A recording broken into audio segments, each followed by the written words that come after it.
네, 안녕하세요. 투엔츠의 엔치입니다. 서퍼입니다. 오늘은 10분 주식 존 디어를 가지고 왔습니다. 존 디어. 네, 이거에 아마 모르시는 분들이 많을 것 많을 같은데, 것 같아요. 네, 보시면은 알 것 같아요. 일단 한번 천천히 들어가 보겠습니다. 네.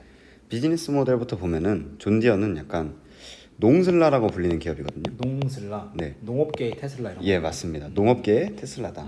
그래서 실제로 미국 그 농기계 네. 대부분을 점유하고 있는 기업이다. 음. 그래서 이런 트랙터 같은 거 그리고 뭐 포크레인 같이 생긴 것들 뭐 이렇게 농업에 사용하는 이런 장비들. 장비들을 다 판매를 하고 있고요.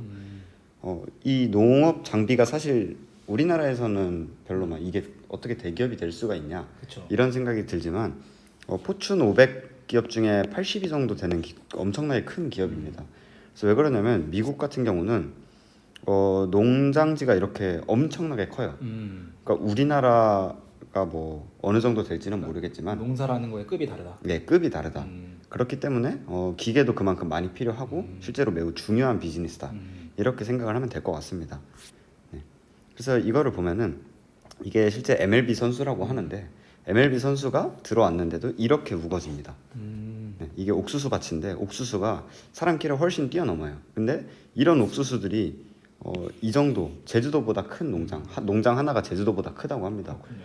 네, 이렇게 큰 농장들이 있기 때문에 여기서 길을 잃으면은 실제로 매년 길을 잃어가지고 죽는 사람들이 나온다고 하네요. 와우. 네, 아예 사람을 발견을 못한대요.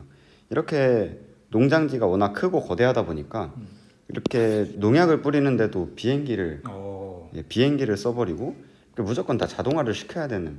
워낙 크니까. 네, 이렇게 사람이 직접 가가지고 이렇게 재배를 할 수가 없는 환경이고 그렇기 때문에 이런 기기의 의존도가 굉장히 높으면서 선진 농업이죠. 선진 농업이 굉장히 잘 발달돼 있는 게 미국의 농업 시스템이다. 그래서 규모가 크다. 예, 엄청나게 큰 규모를 자랑하고 있습니다. 그만큼 중요하기도 하고요. 그래서 비즈니스를 보면은 이렇게 나와 있는데 네.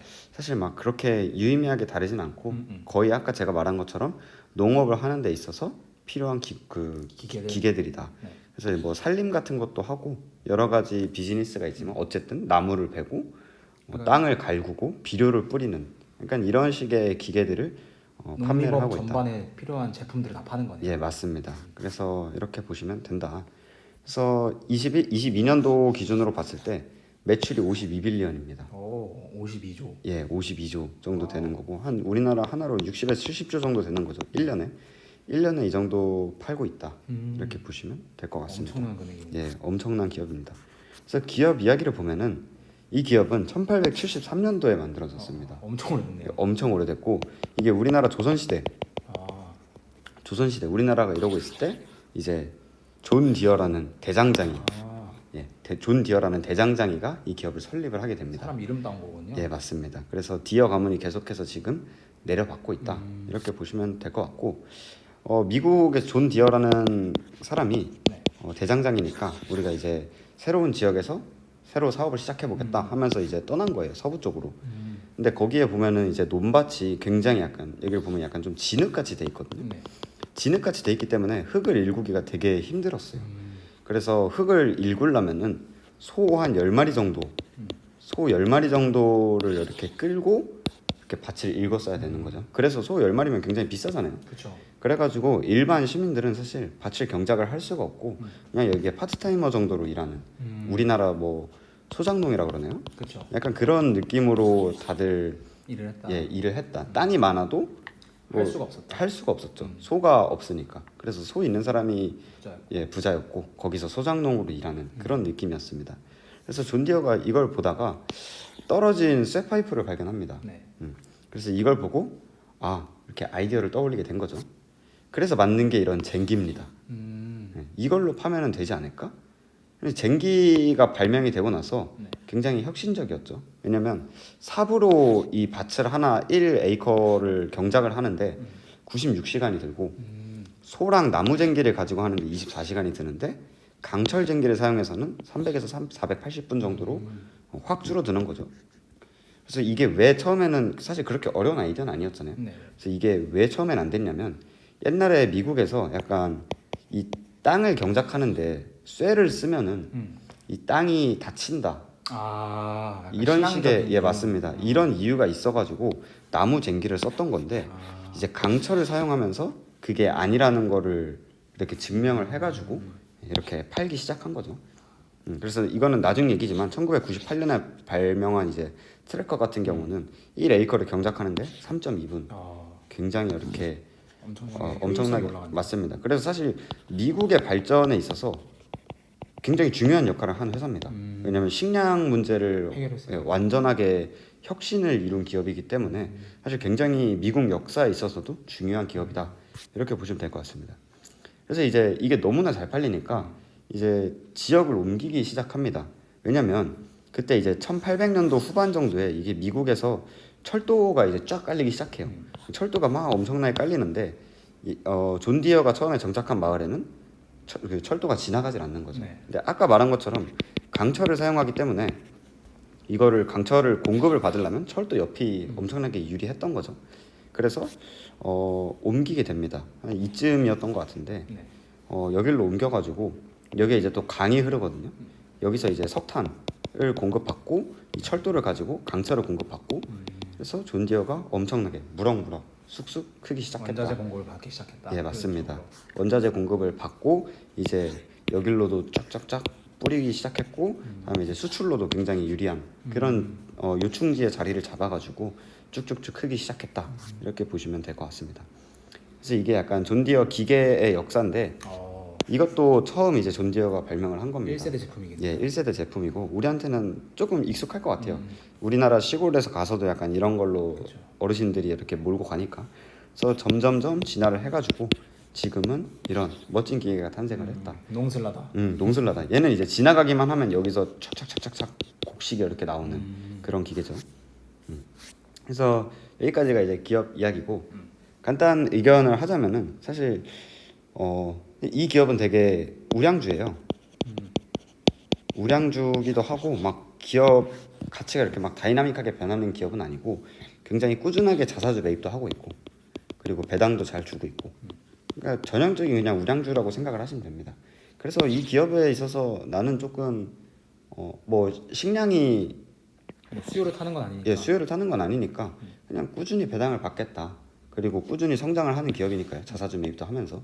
그래서 이런 투자 스타일을 가지신 분들한테는 굉장히 추천하는 기업이고 조금 이거를 만들면서 드는 의견이 산업혁명이 일어났을 때 굉장히 여러 가지 중요한 기업들이 생기는데 네. 이걸 나도 알고 싶다. 그 알짜 기업을. 예, 그러니까 철도가 생겼을 때 네. 사실 뭐 지금에서야 좀 결과론적으로 생각을 하는 거긴 하지만 철도가 생겼을 때 되게 혁신적인 거잖아요. 그렇죠. 그래서 이거를 가지고 어떤 기업이 이득을 볼 수 있을까? 그리고 산업은 어떻게 바뀔까? 이런 것들을 생각을 할 수도 있지 않을까? 그렇죠. 예. 그래서 여기서 이제 존 디어라는 기업을 잡았더라면 이런 거죠. 물론 이거는 100년 전, 100년도 더 된 이야기지만 그래서 지금도 산업혁명 비슷한 혁명이 일어나고 있습니다. 지금은 빗대면 뭐가 있을까요? AI가 있죠. AI 혁명이 일어나고 있는데 이 AI를 가지고 대체 어떤 기업이 탄생을 할 수 있을까? 이렇게 봤을 때 조금 드는 생각이 많아요. 과연 서비스 기업일까? 서비스 기업일 수도 있겠죠. 네, 있을 수도 아니면은 AI를 가지고 데이터가 폭발을 하니까 이 데이터를 관리해주는 데이터 센터 기업일까? 아니면 AI를 만드는 칩 기업일까? 아니면 이 칩을 만드는 장비 기업일까? 굉장히 많은 생각이 드는데 어떤 기업이 어떤 섹터가 100년 뒤에도 우상향하고 있을 거냐 이거에 대해서 조금 고민이 들게 되는 약간 존 디어가 그런 느낌을 저는 생각을 하면서 이 자료를 만들었던 것 같아요. 그래서 존 디어 자체는 굉장히 훌륭하고 우리는 이 AI 혁명에서 또 기업을 잘 생각을 해야 된다. 이걸 통해서 얻을 수 있는 교훈은 지금 우리한테 투자할 수 적용해서 어떤 투자 대안을 만들 수 있는지 그쪽에 고민을 해봐야 된다. 맞습니다. 그래서 뭐 이거는 사람마다 너무 다르기 때문에 일단 그쵸. 제 의견을 공유를 드리면은 저는 서비스 기업은 자신이 없습니다. 왜죠? 서비스 기업은 이제 AI를 활용해서 어떤 서비스가 막 우후죽순 나올 거 아니에요. 근데 그 종류도 너무 많고 그러니까 누가 승자가 될 것인지 잘 모르겠고 그리고 규제가 조금 무섭습니다. 그러니까 아예 다른 산업이잖아요. 근데 최근에 중국에서도 되게 문제가 되고 있는 게 AI를 가지고 사기가 너무 많이 일어난대요. 그러니까 가족의 얼굴과 가족의 목소리로 영상 통화가 오는 거예요. 가족 번호로. 그래서 지금 급하니까 돈을 보내줘라. 이걸 누가 안 당하겠습니까? 그러니까 점점 규제가 계속해서 생기고 있거든요. 그래서 서비스 기업이 직탄으로 맞는 거죠. 근데 이런 규제가 생긴다고 AI의 그 혁명이 멈추냐? 그건 절대 아닐 거라고 생각을 하고, 근데 어쨌든 저는 서비스 기업 이런 것들을 다 피해가지고 승자가 될 서비스 기업을 찾을 자신이 전혀 없다. 그래서 첫 번째로는 데이터 센터 같습니다. 데이터 센터도 근데 누가 이길 것이냐? 이것도 조금 곤란하죠. 그래서 칩, 반도체 이런 것도 되게 좋은 것 같은데 여기까지는 잘 모르겠고 어쨌든 서비스는 아닌 것 같다. 여기까지가 이제 제 생각입니다. 아직 생각을 더 전개하고 나가고 있는 과정이군요. 맞습니다. 그래서 계속해서 기업을 봐야 될 것 같고 어쨌든 존 디어 얘기를 하다가 AI까지 와버렸는데 굉장히 우량한 기업이니까 한 번쯤은 고민을 해보셔도 좋을 것 같다. 특히 인플레이션 시기에 굉장히 잘 나갔던 기업이거든요. 왜 그러냐면 인플레이션 얘는 이제 농작이기 때문에 크게 타지 않아요. 다 가격을 전가시킬 수 있어요. 그래가지고 인플레이션 때 주가가 굉장히 좋았는데 만약에 인플레이션이 잘 안 잡힌다. 지금 인플레이션 때문에 반대로 주가가 조금 떨어지고 있거든요. 그렇죠. 그래서 이거를 기회로 삼아가지고 충분히 장기 투자할 만한 기업이다. 이렇게 보면 될 것 같습니다. 이 기업은 우량주기 때문에 꼭 밸류에이션 해야 됩니다. 밸류에이션 해야 되죠. 밸류에이션을 그렇죠. 꼭 해서 좋은 가격에 사는 게 포인트다. 맞습니다. 네, 그게 포인트입니다. 맞습니다.